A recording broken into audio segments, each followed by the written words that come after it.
Hi everyone, Assalamu alaikum. This is Amir from Amir Recipes and Vlog.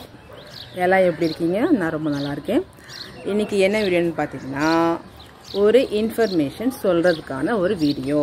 S, நியூவா நம்ம bridal studio open பண்ணிருக்கோம். Name பார்த்தீங்கன்னா நாஸ் makeover அப்படின்ற ஒரு நேம்ல நான் ஒரு பிரைடல் ஸ்டுடியோ ஓபன் பண்ணிருக்கேங்க. கண்டிப்பா உங்க வீட்ல ஃபங்க்ஷன்ல பிரைட்ஸ் புக் பண்றதா இருந்தா எனக்கு கால் பண்ணி என் புக்கிங்கை கன்ஃபார்ம் பண்ணிக்கோங்க.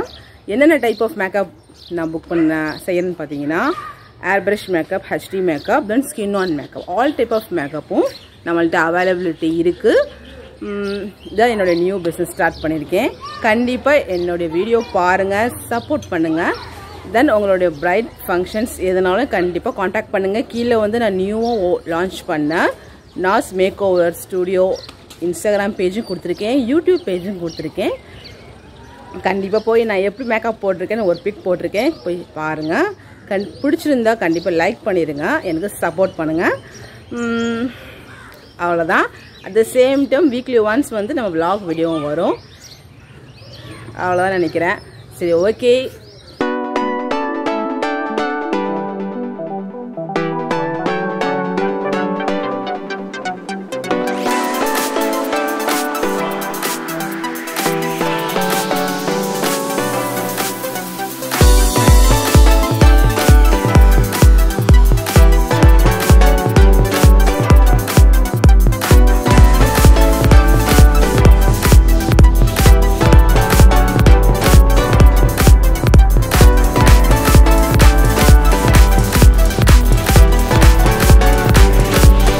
ஸோ நம்ம மொட்டை மாடலில் தான் நம்ம கார்டனிங் வச்சுருக்கோம்.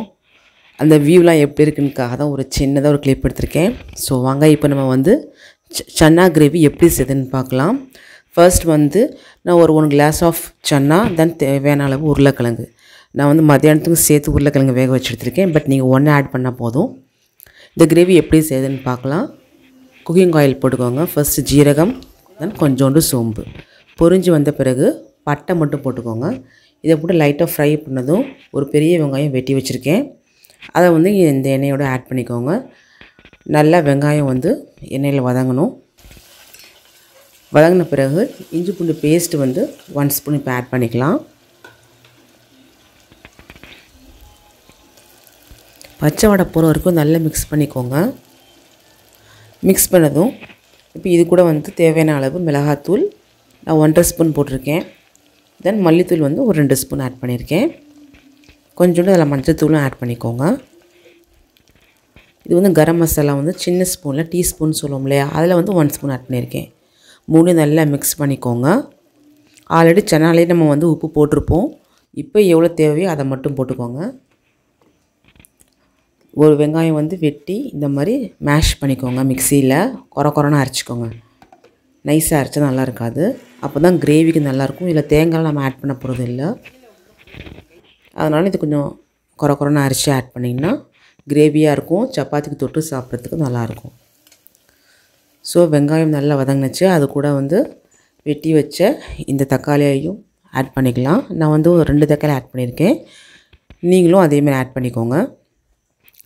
இது வந்து 4 பேர் சாப்பிட்ற அளவுக்கு தான் நான் வந்து மெஷர்மெண்ட் சொல்லிகிட்ருக்கேன். அதுக்கப்புறம் வேக வச்சு எடுத்த உருளைக்கிழங்கு, தென் சன்னாவும் உருளைக்கிழங்கு வேக வைக்கும்போது நல்லா கொஞ்சம் குக்கார மாதிரி ஒரு 5 to 6 விசில் விட்டுக்கோங்க. அப்போ தான் நமக்கு நல்லாயிருக்கும். இது மசாலா எல்லாத்தையும் மிக்ஸ் பண்ணிட்டோம். தேவையான அளவு தண்ணி, கொத்தமல்லி தழை இதெல்லாம் ஆட் பண்ணி கொஞ்சம் சிம்மில் வச்சிடலாம். ஃபுல்லாக பிடிச்சிட்டிங்க, எல்லாம் நல்லா வெந்துருச்சுன்னா கடைசியாக தான் இந்த கஸ்தூரி மேத்தி இது விற்கும் பாக்ஸ், அப்படியே நம்ம கடையில் எல்லா கடையிலையுமே விற்கும். இதை வந்து கடைசியாக வந்து ஆட் பண்ணிக்கோங்க. ஆட் பண்ணும்போது இந்த மாதிரி நல்லா ஸ்மாஷ் பண்ணி கையில், அதுக்கப்புறம் லைட்டாக தூவி விட்டிங்கன்னா அதோட ஸ்மெல் வந்து வேறு லெவலாக இருக்கும். ரொம்ப ஸ்மெல் சூப்பராக இருக்குங்க. சரிங்களா, நீங்கள் கண்டிப்பாக இதை வாங்கி ஆட் பண்ணி பாருங்கள், ரிசல்ட் வேறு லெவலில் இருக்கும். அதுக்கப்புறம் 1 ஸ்பூன் ஆஃப் பட்டர் ஆட் பண்ணிக்கோங்க. அவ்வளோதாங்க, சன்னா கிரேவி ரொம்ப ஈஸி. சப்பாத்தியோட சாப்பிட்றதுக்கு ரொம்ப நல்லாயிருக்கும். நான் வந்து கடைசியாக கொஞ்சம் பெப்பர் சேர்த்துருக்கேன், உங்களுக்கு வேணும்னா அதை ஆட் பண்ணிக்கோங்க, நாட் ஃபார் மஸ்ட். சரி, இப்போ சூடாக சப்பாத்தி ரெடி ஆயிடுச்சு. இது கூட நம்ம சன்னா கிரேவி வச்சு சாப்பிட்டு பார்க்கலாம். வேறு லெவலில் இருந்துச்சுங்க அன்றைக்கி சொல்லப்போனால்.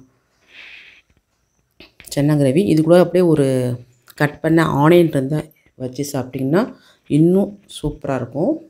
இது ஒன்றும் நார்த் இந்தியன் ஃபுட்லாம் கிடையாது, நம்ம ஊர் ஃபுட்டு தான். பட் நம்ம நல்லா ஸ்பைசஸஸ் ஆட் பண்ணி இன்னும் சூப்பராக எலிகண்ட்டாக செஞ்சுருக்கோம். நீங்களும் ட்ரை பண்ணி பாருங்கள். உங்களுக்கு பிடிச்சிருந்தா மறக்காமல் like, share, subscribe. Thanks for வாட்சிங்.